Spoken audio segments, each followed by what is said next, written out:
ایک لمحے کو وہ ایسی پھٹی پھٹی نظروں سے میر نواز کو تکنے لگا جیسے وہ کسی اور ہی دنیا کی مخلوق ہو۔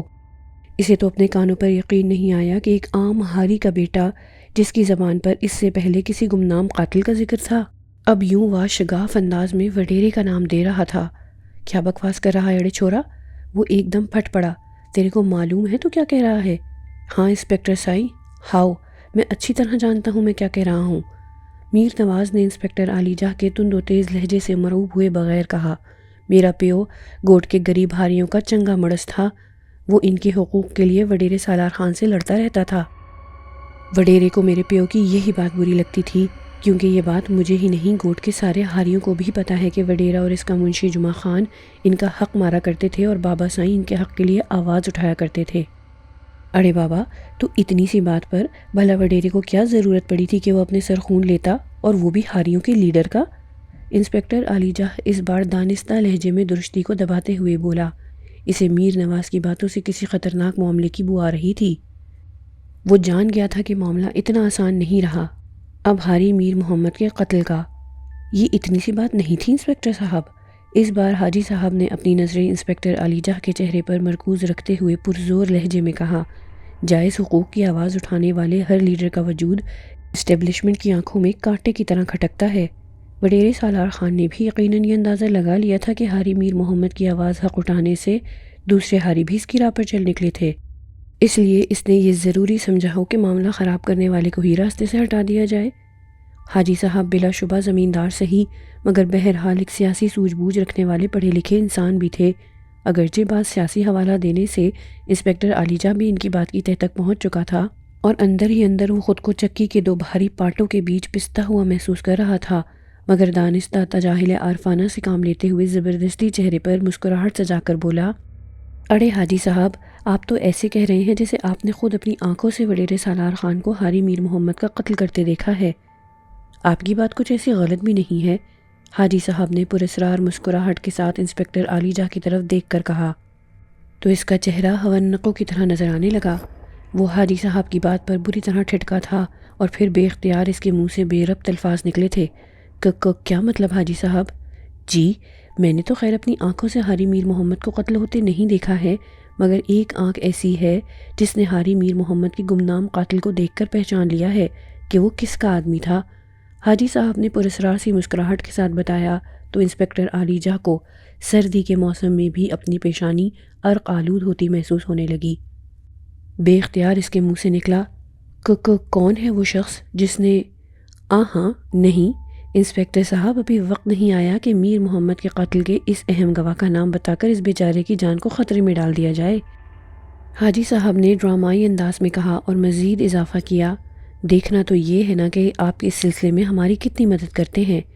اس کی بات سن کر انسپکٹر علی جاہ بے اختیار اپنی پیشانی مسلنے لگا۔ رات اپنے نصف پہر میں داخل ہو چکی تھی، چہار طرف ہو کا عالم تھا، فضا میں ایسی دبیز کہر آلود تیرگی طاری تھی کہ چند فٹ کے فاصلے کے بعد تو کچھ نظر ہی نہیں آ رہا تھا۔ یہ قبرستان کا منظر تھا۔ دو سائے جنہوں نے لمبے سیاہ چغے پہن رکھے تھے قبرستان کے گیٹ سے اندر داخل ہو رہے تھے۔ ان دونوں پراسرار سایوں میں سے ایک درمیانی قد کا تھا اور دوسرا خاصی گھٹی ہوئی جسامت کا شخص تھا جس کا سر بالوں سے عاری تھا۔ یہ دونوں سائیں کوڑیل اور جگن سامری تھے جو ایک خاص عمل کرنے کے لیے یہاں آئے تھے۔ جگن سامری کے بغل میں ایک بخچی دبکی ہوئی تھی۔ وہ دونوں ٹوٹی ہوئی اور نیم پختہ قبروں کے درمیان چلتے ہوئے بالآخر ایک لئی کے گنجان درخت کے تھاملے پر رلی جمائے بیٹھ گئے۔ وہ دونوں خاموش تھے اور چہروں پر اس وقت بڑی گمبھیر اور اسرار بھری تمتماہٹ طاری تھی۔ بغچی کے اندر سے جگن سامری کالے منتروں والا سامان جلدی جلدی نکال کر اپنے سامنے پھیلانے لگا۔ ان میں ایک انسانی ڈھانچے کی استخوانی کھوپڑی، ران کے حصے کی دو ہڈیاں اور الو کی خشک آنکھوں کے چورے کے ایک چھوٹے مرتبان کے علاوہ اور بھی مختلف صفوف کی چھوٹی بڑی شیشیاں تھیں۔ انسانی کھوپڑی کا اوپری حصہ کھلا ہوا تھا۔ جگن سامری نے ایک چراغ سے جلا کر کھوپڑی کے اوپر کھلے حصے سے اندر رکھ دیا، تب پھر ایک دم جیسے کھوپڑی کی آنکھوں والے تاریک گڑھے روشن ہو گئے۔ انسانی کھوپڑی کا وہ روشن فانوس بڑا ہی پراسرار اور ہیبت ناک دکھائی دے رہا تھا۔ سائیں کوڑیل بڑی دلچسپی کے ساتھ اس منظر کو دیکھے جا رہا تھا۔ بوڑھے جگن سامری نے آج کی رات کو اپنے کالے منتروں کی خاطر خواہ تکمیل کے لیے بہت مناسب جانا تھا، اس لیے یہ دونوں اپنے ایک اہم مقصد کے لیے ادھر موجود تھے۔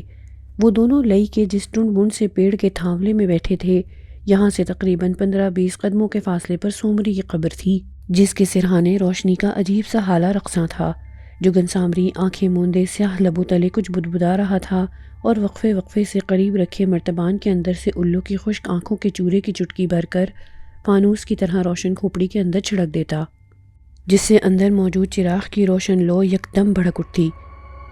جگن سامری کے قریب بیٹھا کوڑیل شاہ بھی اپنے کسی جاپ میں مگن تھا۔ تب پھر جیسے اچانک اس نے خوشی سے آنکھیں کھول کر جگن سامری سے کہا، گرو وہ آ رہی ہے، شش، خاموش رہو اور منتر جاری رکھو۔ جگن سامری نے گمبھیر لہجے میں اسے جھڑکا اور سائیں کوڑیل نے ایک بار پھر اپنی آنکھیں موند لیں۔ پھر ٹھیک اسی وقت جگن سامری اس سے دوبارہ مخاطب ہو کر بولا، کوڑیل اب ہوشیاری سے بیٹھنا، بہت سخت مرحلہ آنے کو ہے، میرے بتائے ہوئے منتروں کو دہراتے رہو۔ ایک بہت بڑا بھونچال اس قبرستان میں آنے والا ہے، یوں سمجھو پورا قبرستان جاگ پڑے گا، ہوشیار باش کوڑیل، ہوشیار باش۔ جگن سامری کی آواز لمحہ بلمحہ مرتعش ہوتی چلی جا رہی تھی۔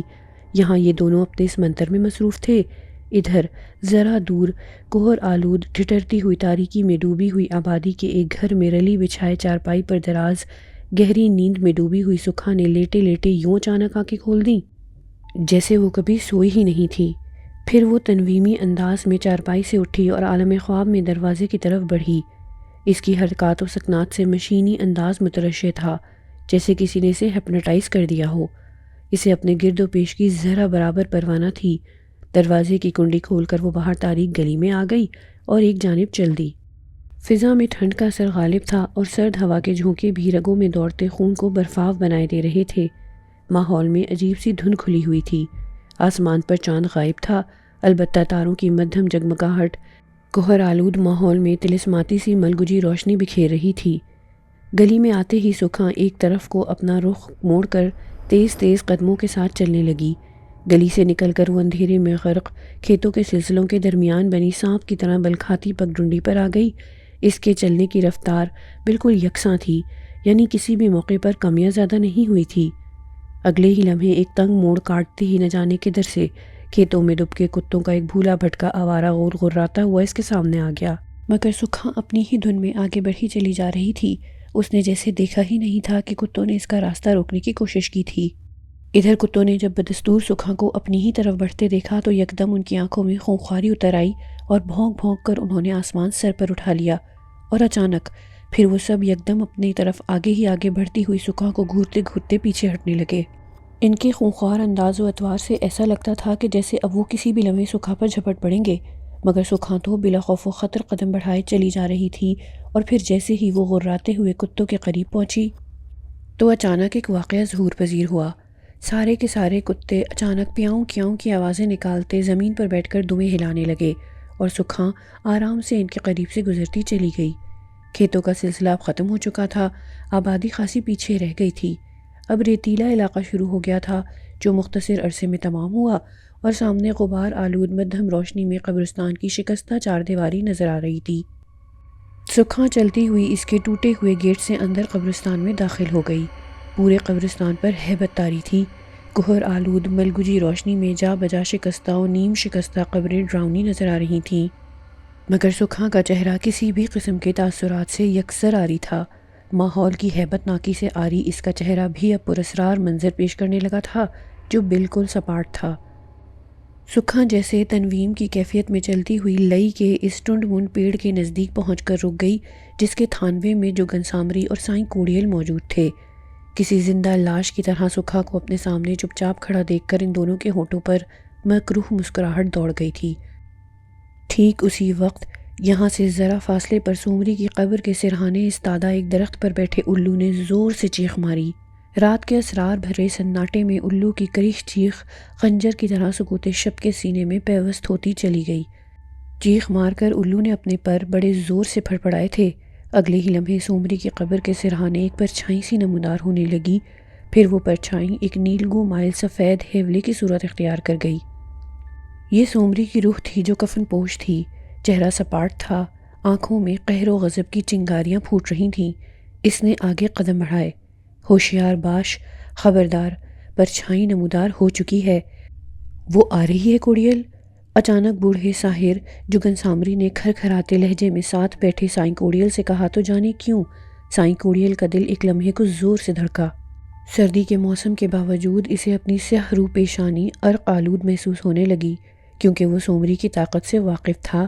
ایک بار پہلے بھی وہ بڑا کانٹے کا مقابلہ کر چکا تھا اس کے ساتھ، اس کی جان کے لالے پڑ گئے تھے، بڑی مشکل سے جان چھڑا کر بھاگا تھا، مگر اب اسے اپنے گرو جگن سامری کی موجودگی کافی سہارا دیے ہوئے تھی۔ سکھا ان کے سامنے پتھرائی ہوئی آنکھوں کے ساتھ کھڑی تھی، جیسے کسی حکم کی منتظر ہو۔ اس کا معصوم اور حسین چہرہ اس وقت بالکل سپاٹ تھا، اور جگن سامری اس پر کالے منتر پڑھ کر پھونک رہا تھا۔ جگن سامری ایک بڑا ہی مکار اور چالاک انسان تھا۔ اس نے سومری کو قابو کرنے کے لیے یا مقابلے کے لیے جان بوجھ کر سکھا جیسی ایک عام لڑکی کا انتخاب کیا تھا، کیونکہ وہ یہ بات اچھی طرح سے جانتا تھا کہ سومری بے شک ایک بھٹکی ہوئی روح سہی، لیکن بہرحال ایک نیک خصلت روح تھی اور بلا وجہ کسی کو تنگ نہیں کرتی تھی۔ سکھا جب اس کے مقابلے میں آئے گی تو یقیناً سومری کو اپنی پراسرار قوتوں کی وجہ سے پہلے ہی سے اس حقیقت کا علم ہوگا کہ سکھا ایک ایسی لڑکی ہے جسے ان دونوں شیطانوں سائیں کوڑیل اور جگن سامری نے عمل کر کے اس کے مقابلے کے لیے میدان میں اتارا ہے۔ قبرستان کے پرہیبت ماحول میں عجیب سی شائیں شائیں ہو رہی تھی۔ ایک پراسرار اور خوفناک جنگ کا آغاز ہونے والا تھا۔ خشک پتوں کی پراسرار چرمراہٹ بڑھتی جا رہی تھی۔ سومری کسی ہوا کے جھونکے کی طرح غیظ و غضب کے عالم میں ان کے قریب پہنچی تو اسی لمحے جگن سامری نے آخری پھونک سکھا کے چہرے پر ماری۔ اسی وقت سکھا کے چہرے کے معصومانہ نقش و نگار تیزی سے بدلنے لگے۔ ادھر سکھا کے چہرے کی تبدیلی کا عمل جاری تھا اور ادھر سومری کی روح غیظ و غضب کے عالم میں ان دونوں خبیث شیطانوں کے سروں پر پہنچ چکی تھی اور خرخراتی آواز میں بولی، تم دونوں مردود شیطان یہاں سے فوراً دفع ہو جاؤ۔ ایک معصوم لڑکی کو اپنے کالے منتروں کی بھیٹ چڑھانے کا تمہارا ناپاک منصوبہ میں ابھی مٹی میں ملا دوں گی۔ یہ کہہ کر سومری نے زیر لب کچھ پڑھنا شروع کر دیا۔ ادھر جگن سامری سومری کی دھمکی سے لاپرواہ آنکھیں موندے کچھ بدبدانے میں مصروف تھا، جبکہ اس کے پاس ہی بیٹھا سائیں کوڑیل گھبرایا ہوا نظر آ رہا تھا۔ اس کی ڈری ڈری نظریں سومری کے چہرے پر جمی ہوئی تھیں۔ اچانک جگن سامری نے یکدم آنکھیں کھول دیں۔ سومری سکھا کے چہرے پر کچھ پڑھ کر پھونک مار چکی تھی۔ سکھا کے چہرے پر پھونک لگتے ہی سکھا آن کی آن میں اپنی اصلی حالت میں آ گئی۔ بھاگ جاؤ لڑکی، سومرا نے جیسے سکھا کے ہوش میں آتے ہی چلا کر کہا، اور اگلے ہی لمحے سکھا الٹے پاؤں واپس مڑ گئی۔ سائیں، یہ کیا ہوا؟ سائیں کوڑیل نے اپنے گرو کا حربہ ناکام ہوتے دیکھا تو گھبرا کر بولا، مگر جگن سامری ویسے ہی آرام کے ساتھ بیٹھا رہا اور اس کے ہونٹوں پر بڑی گہری اور پراسرار مسکراہٹ رقصاں تھی۔ اس کے لب اب بھی غیر محسوس انداز میں متحرک تھے۔ سائیں کوڑیل کو جگن سامری کا بے فکر انداز بڑا کھل رہا تھا۔ اسی لمحے سومری کی غراہٹ دوبارہ سنائی دی، تم دونوں شیطانوں نے میری بات نہیں سنی، دفع ہو جاؤ جلدی یہاں سے، ورنہ جلا کر خاک کر ڈالوں گی۔ اس بار جگن سامری کے چہرے پر قہر بار تاثرات ابھرے اور پھر وہ سومری کو گھورتا ہوا یکدم اپنی جگہ سے اٹھ کھڑا ہوا اور غرا کر بولا، تو خود کو کیا سمجھتی ہے؟ تیرے سامنے کوئی عام عالم نہیں کھڑا ہے، میں ہمالیہ کا ساحر جگن سامری ہوں۔ ہندوستان کے پراسرار جنگلوں، قبرستانوں اور ویرانوں میں میرے کالے منتروں کا کوئی آج تک توڑ نہیں کر سکا۔ تو ایک عام بھٹکی ہوئی روح میرا کیا بگاڑ لے گی؟ اب سائیں کوڑیل کو ذرا حوصلہ ہوا تھا۔ جگن سامری کی لاف زنی پر سومری کی آنکھوں میں جیسے چنگاریاں پھوٹنے لگیں، پھر اسی لمحے سے گھورتی ہوئی غرائی، یہ پاک دھرتی ہے کتے، یہاں تیرا کالا منتر ذرا کام نہیں آوے گا۔ میں تجھے آخری بار کہتی ہوں، اس دھرتی سے دفع ہو جا ورنہ۔ ابھی سومری نے اتنا ہی کہا تھا کہ یکا یک فضا میں ایک لرزہ خیز غیر انسانی چیخ ابھری اور پھر اچانک سکھا پردہ تاریکی سے نمودار ہوئی، مگر اس کی حیت انتہائی ڈراؤنی تھی۔ اگر اس وقت کسی عام انسان کی نگاہ اس پر پڑ جاتی تو یقیناً سکھا کی ڈراؤنی صورت دیکھ کر اس کی روح فنا ہو جاتی، حتیٰ کہ سائیں کوڑیل جیسا عامل بھی ایک لمحے کو سکھا کا یہ خوفناک روپ دیکھ کر لرز گیا تھا، مگر پھر دوسرے ہی لمحے اس نے اپنی سراسیمہ کیفیت پر قابو پا لیا تھا، کیونکہ وہ جانتا تھا کہ یہ سکھا ہی تھی جسے جگن سامری نے سومری کے مقابلے پر اتارنے کے لیے روپ دیا تھا۔ سکھا کی ڈراؤنی صورت دیکھ کر یہ محسوس ہی نہیں ہوتا تھا کہ یہ تھوڑی دیر پہلے والی ایک معصوم سی نرم و نازک لڑکی ہے۔ سکھا کا چہرہ جھلسا ہوا تھا، آنکھوں کے پپوٹے غائب ہونے کی وجہ سے ڈھیلے پھٹے پھٹے اور باہر کو ابلے پڑ رہے تھے، ناک کی جگہ صرف 2 سوراخ تھے، ہونٹ سرے سے غائب، جس کی وجہ سے اس کی بانچھوں سے جھانکنے والے 2 نوکیلے دانت بہت بھیانک نظر آ رہے تھے۔ منہ سے خون کی لکیریں بہہ رہی تھیں، سر کے بال سپولوں کی طرح اس کے استخوانی شانوں پر کلبلا رہے تھے۔ بوڑھے شیطان مردود، تو نے اس معصوم چھوکری کو کیا سے کیا بنا دیا؟ میں اب تجھے زندہ نہیں چھوڑوں گی، لے سنبھال میرا وار۔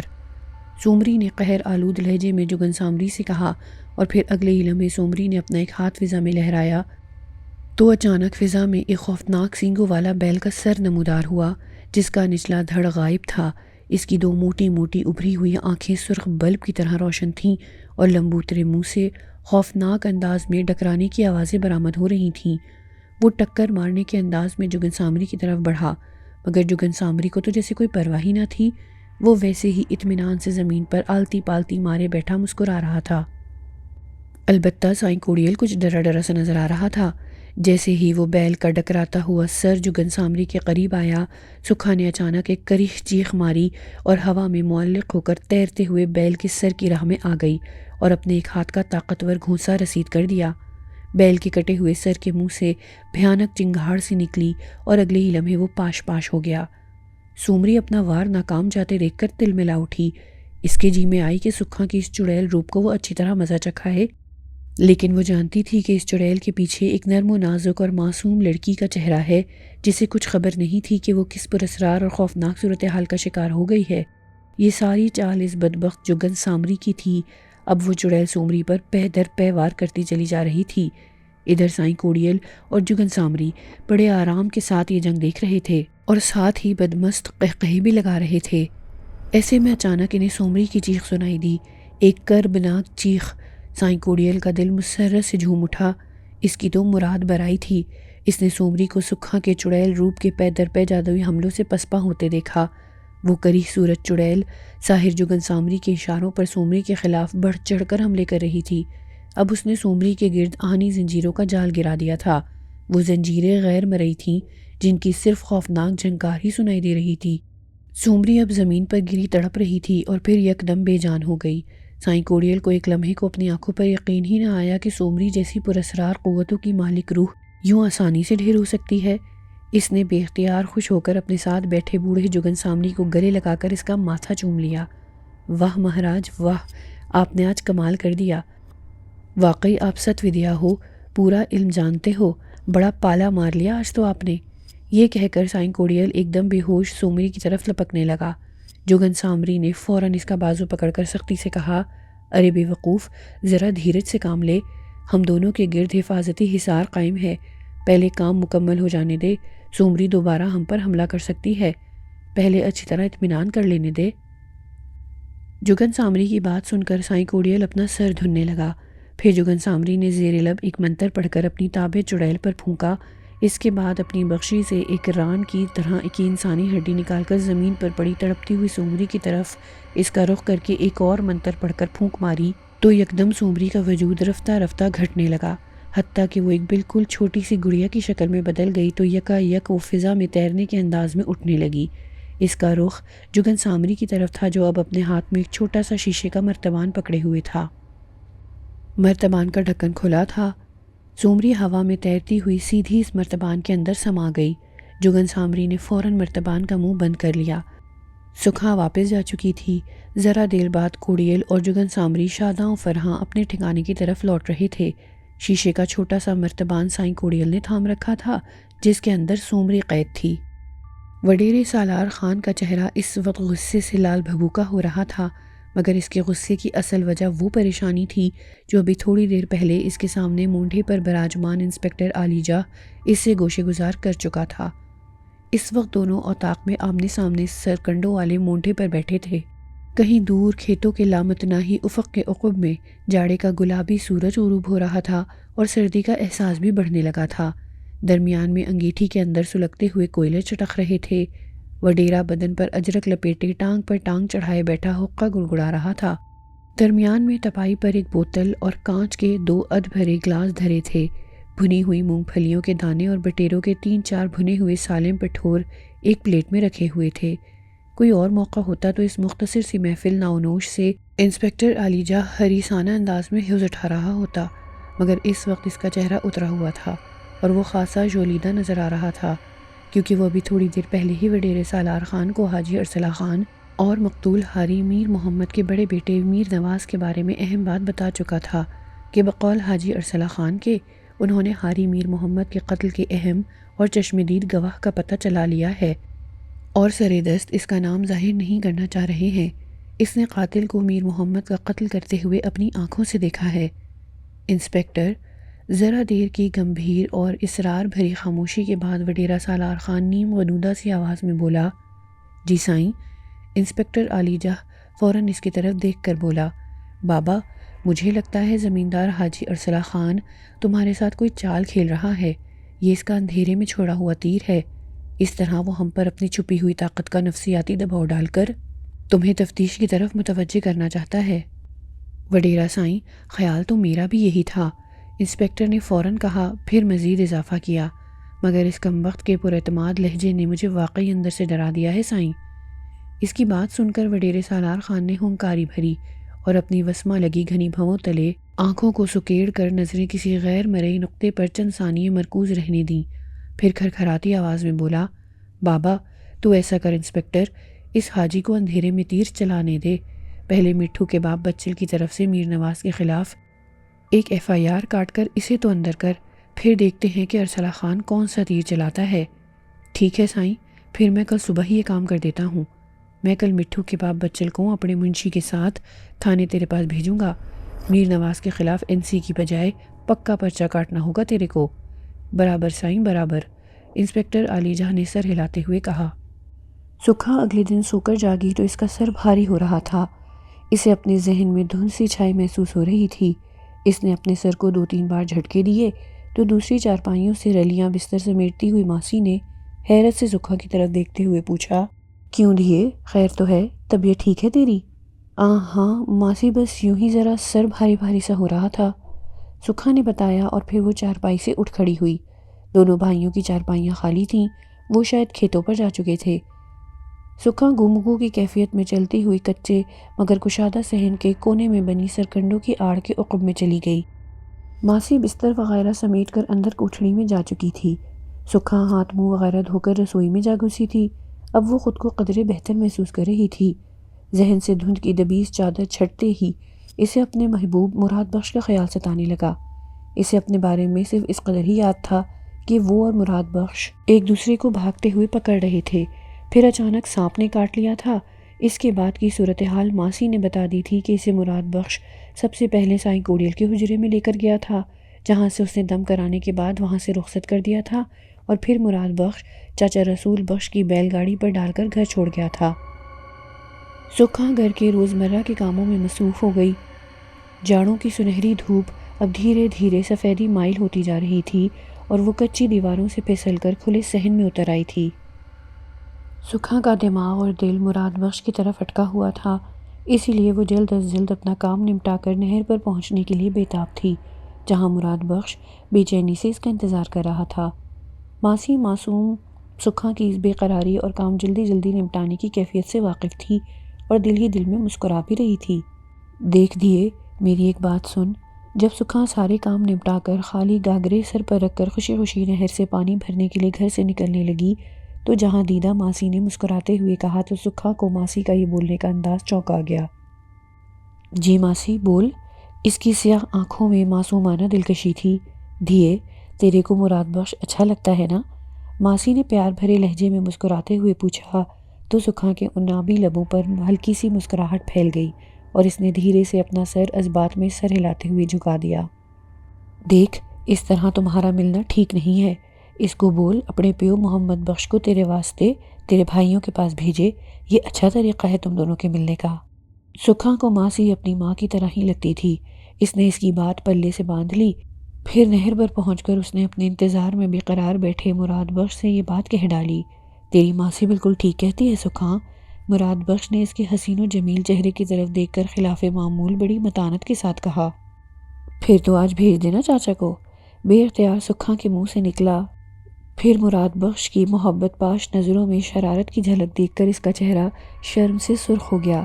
تیرے کو بڑی جلدی ہے، اس نے شرارت سے کہا، تو تیرے کو کون سا صبر ہے، تو بھی تو۔ سکھا سے مارے شرم کے بولا نہ گیا۔ پھر ذرا دیر بعد دونوں ہنسی خوشی ایک دوسرے سے رخصت ہو گئے۔ بھٹ سائیں پر قاتلانہ حملے والا معاملہ دن بدن زور پکڑتا جا رہا تھا۔ گوٹ کے لوگوں کو بھٹ سائیں سے بڑی عقیدت ہو گئی تھی، وہ اس کے لیے کٹ مرنے کو تیار رہتے تھے۔ کوئی اور معاملہ یعنی زمین پانی کا ہوتا تو اور بات تھی، مگر یہ معاملہ دلی عقیدت اور روحانی جذبات کا تھا۔ گلشیر کے بارے میں لوگوں کا اس بات پر پختہ یقین ہو چلا تھا کہ وہ وڈیرے سالار خان کا ہی آدمی تھا، اور ان کے اس یقین کی وجہ یہی تھی کہ وڈیرے سالار خان نے گلشیر کو ابھی تک سزا نہیں دی تھی۔ وہ سزا کے متعلق ٹال رہا تھا۔ یہی سبب تھا کہ لوگوں کے دلوں میں وڈیرے کے لیے بھی نفرت جڑ پکڑنے لگی۔ انہوں نے گلشیر کو بھٹ سائیں پر قاتلانہ حملے کی سزا دلوانے کا عزم کر رکھا تھا۔ یہی وجہ تھی کہ انہوں نے گلشیر کو کیفر کردار تک پہنچانے اور بھٹ سائیں کی حفاظت کے پیش نگاہ باقاعدہ ایک کمیٹی قائم کر لی تھی، جس کا سربراہ متفقہ رائے سے محمد بخش کو بنا دیا گیا تھا۔ یہ مراد بخش کا باپ محمد بخش، جو متعلقہ تھانے میں انسپکٹر علی جاہ کا اردلی تھا اور زمیندار حاجی ارسلہ خان کا مقرب خاص بھی تھا۔ اس کمیٹی میں 5 افراد تھے جو آپس میں خفیہ نشستیں جماتے تھے۔ ایسی ایک نشست میں کمیٹی کے سربراہ محمد بخش نے اپنے 5 ارکان کمیٹی پر یہ بات واضح کر دی تھی کہ حاجی میر محمد کا قتل وڈیرے سالار خان نے اس لیے کروایا تھا کہ میر محمد غریب حاریوں کے حقوق کے لیے آواز بلند کرتا تھا، لہٰذا سالار خان کو اس کی جسارت ناگوار گزری تھی۔ یوں راستے کا پتھر سمجھ کر بدقسمت حاجی میر محمد کا خون کر دیا گیا۔ اس کے ساتھ ساتھ گلشیر والے معاملے میں بھی وڈیرہ دانستہ تساہل سے کام لے رہا تھا۔ سائیں محمد بخش کی بات کی میں 100% تائید کرتا ہوں۔ ہمیں میر محمد والا معاملہ بھی وڈے بھوتار کے علم میں لانا چاہیے، تاکہ اسے پتہ چلے کہ اس کی دیدہ دلیری کو لگام دینے والے قتل کرنے سے مر نہیں جایا کرتے۔ ان کی موت کے بعد بھی ان کا کام جاری رہتا ہے تاکہ اسے پھر ہی جرأت نہ ہو۔ یہ دل مراد تھا۔ عمر 40 سال تھی، جسم دبلا پتلا اور رنگت گندمی تھی۔ یہ لوگ اس وقت اس کے گھر کے پچھواڑے بنی کوٹھڑی نما ایک بیٹھک میں موجود تھے۔ بھامرادے کی بات صحیح ہے، ہمیں ادا میر محمد کے قتل کے خلاف متحد ہو جانا چاہیے، بالخصوص بھٹ سائیں پر قاتلانہ حملے والے خطرناک اور تشویشناک معاملے کے بعد تو یہ اور بھی ضروری ہو گیا ہے۔ ایک خاصے مضبوط جسم والے جفاکش حاری نے پرجوش لہجے میں کہا۔ انہی 5 ارکان میں حاجی میر محمد کا بڑا بیٹا میر نواز بھی موجود تھا۔ اس نے بھی اپنی رائے دینا ضروری سمجھا۔ وہ بولا، یوں تو میں نے پولیس میں اپنے بابا کے قتل کی FIR کٹوا دی ہے اور انسپکٹر علی جاہ کو یہ بھی بتا دیا ہے کہ میرے بابا سائیں کو قتل کرنے والے کا چشمدید گواہ بھی ہمارے پاس موجود ہے، لیکن ان باتوں کے باوجود ہمیں اس طرح متحد ہو کر میرے بابا سائیں کے قتل سے متعلق اور بھٹ سائیں پر قاتلانہ حملہ کرنے والے گلشیر کو سخت سے سخت سزا دلوانے کے لیے وڈے بھوتار کے اوطاق میں حاضریاں دے کر فریادیں کرتے رہنا چاہیے، تاکہ وڈے بھوتار سائیں کو اچھی طرح سے اس بات کا احساس ہو جائے کہ اس پر بھی گوٹھ والوں کی کڑی نگاہ ہے۔ اس طرح اس کی ریشہ دوانیوں میں کسی حد تک کمی آ جائے گی۔ میر نواز نے صراحت کے ساتھ اپنا نقطہ نظر سمجھاتے ہوئے کہا۔ ماحول پر یکدم پرسوچ سکوت چھا گیا۔ بالآخر سب نے میر محمد کی بات پر صاد کیا اور اٹھ کر سیدھا وڈیرے سالار خان کی اوطاق پہنچے۔ وہاں صرف اس کا منشی جمعہ خان چند حواریوں کے ساتھ موجود تھا۔ اس نے مکارانہ مسکراہٹ کے ساتھ انہیں بتایا کہ وڈا بھوتار پاس کے کسی گوٹھ میں راجواڑی فیصلے میں شرکت کے لیے گیا ہوا ہے۔ ناچار یہ لوگ وڈیرے سے پھر کسی اور دن ملاقات کا ارادہ کر کے لوٹ آئے۔ لقو دق صحرا میں ٹھٹرتی ہوئی رات اپنے جوبن پر تھی۔ بھٹ سائیں اپنی جھوپڑی میں اداس بیٹھا تھا۔ وہ ابھی تھوڑی دیر پہلے قبرستان سے لوٹا تھا۔ آج ایسا پہلی بار ہوا تھا کہ سومری کی روح اس کے پاس نہیں آئی تھی۔ اس غم میں محمد ملوک نے کچھ کھایا پیا بھی نہیں تھا۔ پھر وہ اپنے دل کو سمجھاتا کہ اب اسے سومری کو بھلانا ہی ہوگا، بلکہ یہ حقیقت تھی کہ جب سے اس بات کی خبر ہوئی تھی کہ اس کی محبوب ہستی سومری کو اس کے باپ وڈیرے سالار خان نے اس کے ساتھ کاری کر کے مار ڈالا تھا، اس کی یادوں کو بھلانے کی خاطر ہی عشق مجازی فراموش کر کے عشق حقیقی طرف متوجہ ہوا تھا۔ اس نے اب اپنے خدا سے لو لگائی تھی، کیونکہ سومری کے مرنے کے بعد اس کے جینے کا اب فقط یہی سہارا باقی بچا تھا کہ وہ اب تمام عمر اللہ تعالیٰ کی عبادت میں گزار دے اور اس ظالم اور خود غرض دنیا سے اپنا تعلق بالکل توڑ لے۔ لیکن پھر اچانک کیا ہوا کہ اسے ایک رات خواب میں سومری نظر آ گئی۔ اس کی یکدم آنکھ کھلی تو اس نے اپنے سرہانے سومری کو اداس اور رنجور بیٹھا پایا۔ وہ اسے دیکھ کر خوشی سے پاگل ہو گیا، مگر پھر فوراً ہی اسے احساس ہوا کہ اس کی سومری مر چکی ہے، یہ تو اس کی بے چین روح ہے۔ پھر تب سے ایک عجیب کہانی نے جنم لیا۔ سومری کی روح سے ملاقاتوں کا ایک سلسلہ چل نکلا جس نے اسے کافی سہارا دیا، مگر پھر وہ اکثر تنہائی میں سوچا کرتا تھا کہ یہ کیسا ملاپ تھا۔ اس عجیب ملاپ نے تو اس کے اندر کی کسک کو مزید بڑھا دیا تھا۔ یہی سبب تھا کہ وہ اکثر سومری کو سمجھاتا تھا کہ ملاقاتوں کا یہ پراسرار سلسلہ اب ہمیشہ کے لیے ختم ہو جانا چاہیے، مگر سومری کے بس میں سر دست ایسا ممکن نہیں تھا۔ وہ کہتی تھی، میرے سر جن، میں ایک بے چین روح ہوں، جب تک میرے اندر کی بے قراری ختم نہیں ہو جاتی میں اسی طرح بھٹکتی رہوں گی۔ اور جب محمد ملوک نے اس کی بے قراری کے بارے میں استفسار کیا تو سومری نے انتقام سے بھرپور لہجے میں جواب دیتے ہوئے بتایا، جب تک میرا باپ وڈیرا سالار خان اپنے جرم کی سزا نہیں پا لیتا مجھے سکون نصیب نہیں ہو سکتا۔ اس کے بعد محمد ملوک نے خاموشی اختیار کر لی تھی۔ درحقیقت اب وہ خود بھی سومری کے ساتھ راتوں میں ان پراسرار ملاقاتوں کا عادی ہو چکا تھا۔ اس کے دل کے نہا خانوں میں اب بھی یہ خواہش جنم لیتی تھی کہ ایک سچی محبت تو ویسے بھی دو روحوں کا ملاپ ہوتی ہے۔ سومری نہیں رہی تو کیا ہوا؟ اس کی روح تو اس کی نظروں کے سامنے ہے۔ وہ جب چاہے اس سے ملاقات کر لیتا ہے، اس سے میٹھی میٹھی محبت بھری باتیں کر لیتا ہے، مگر اب جیسے یہ سہارا بھی اس سے چھنتا محسوس ہو رہا تھا۔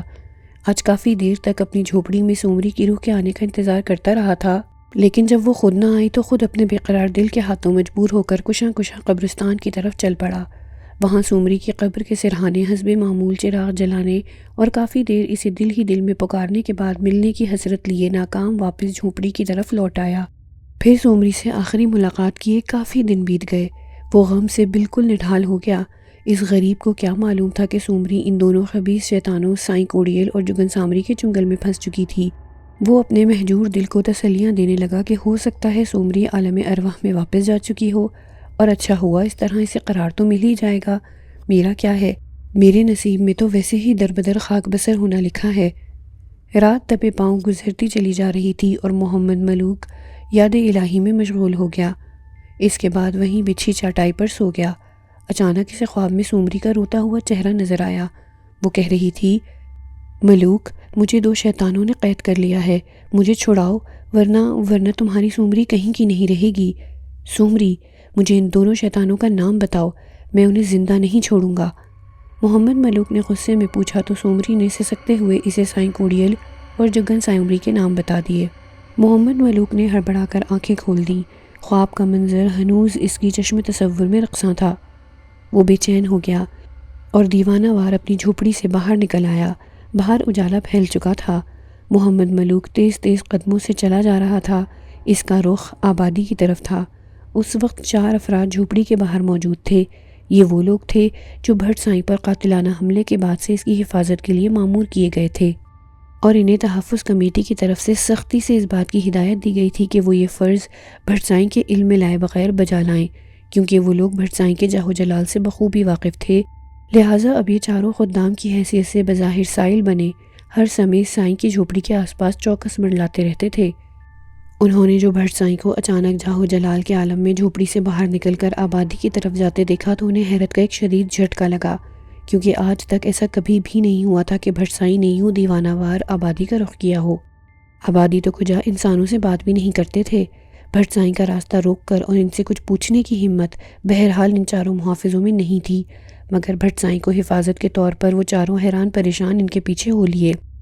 بھٹ سائیں کو انہوں نے غیر معمولی طور پر لمبے لمبے ڈگ بھرتے ہوئے محسوس کیا تھا، جیسے انہیں جلد از جلد کہیں پہنچنے کی عجلت ہو۔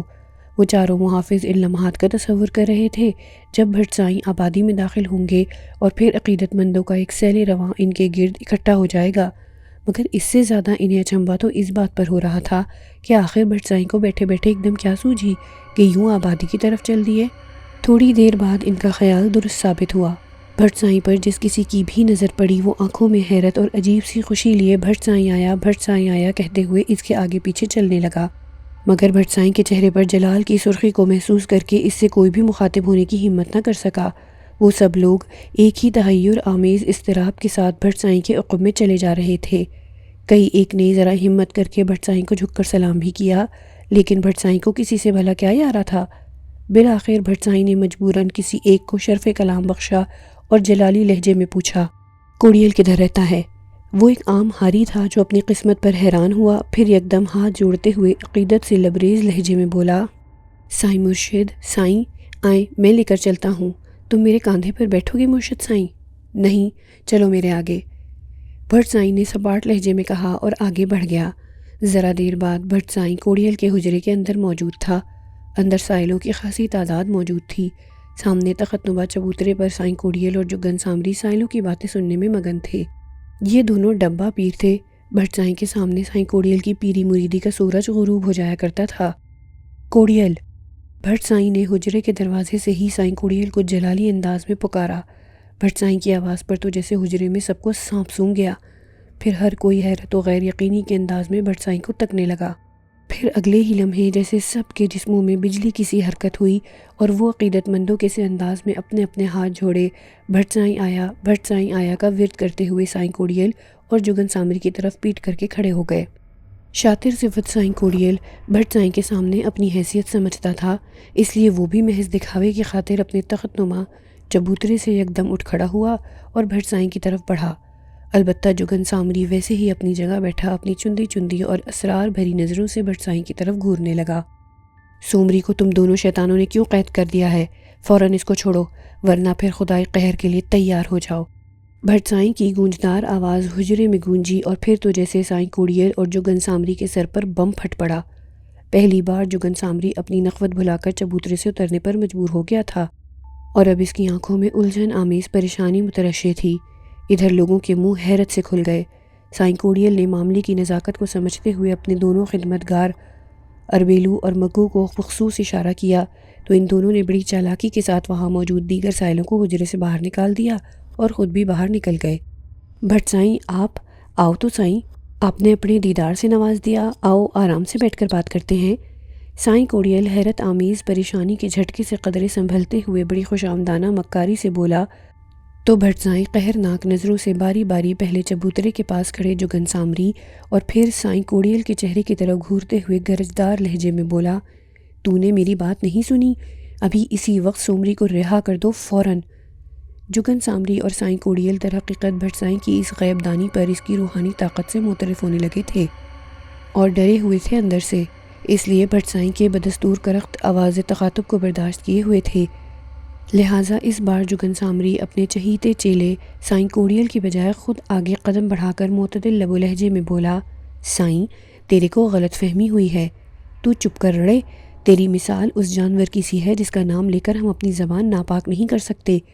دفعتاً بھٹ سائیں نے انگارہ آنکھوں سے جگن سامری کو گھورتے ہوئے کہا، تیری کیا حیثیت ہے اور تو کون ہے یہ ہم اچھی طرح جانتے ہیں، پرے ہٹ جا تو، دوبارہ مجھے باطل سمجھنے کی غلطی نہ کرنا، ورنہ تیرا اصل چہرہ گوٹھ والوں کو بتا دیا تو تیری لاش بھی ادھر نظر نہیں آوے گی۔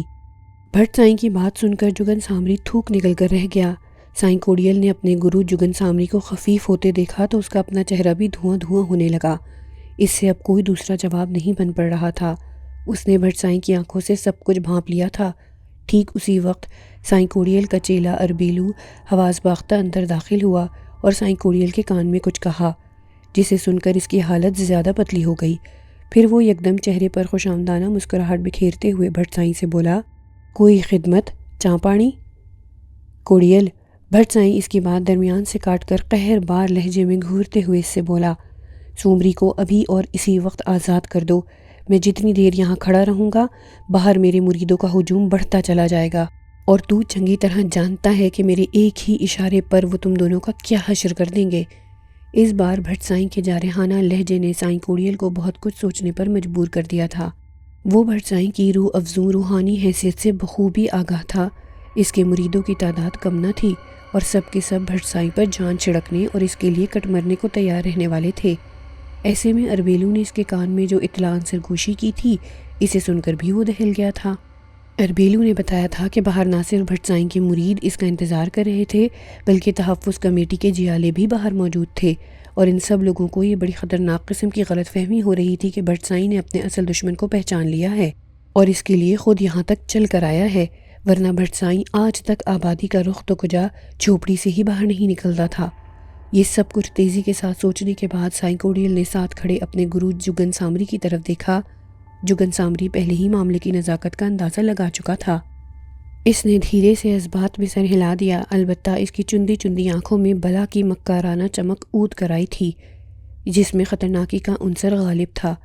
تب سائیں کوڈیل نے بھٹ سائیں سے کہا، مرشد سائیں، ہم سے غلطی ہو گئی، ہم سمجھے تھے کہ کوئی گندی روح ہے، مگر اسے اصل حالت میں لانے کے لیے کچھ وقت لگے گا، مگر یہ ہمارا وعدہ ہے کہ آپ واپس جھوپڑی میں تشریف لے جاؤ، سومری آج رات آزاد کر دی جائے گی۔ بھٹ سائیں نے ایک لمحے سنسناتی نظروں سے سائیں کوڈیل کے چہرے کی طرف دیکھا اور بغیر کچھ کہے خاموشی سے واپس لوٹ گیا۔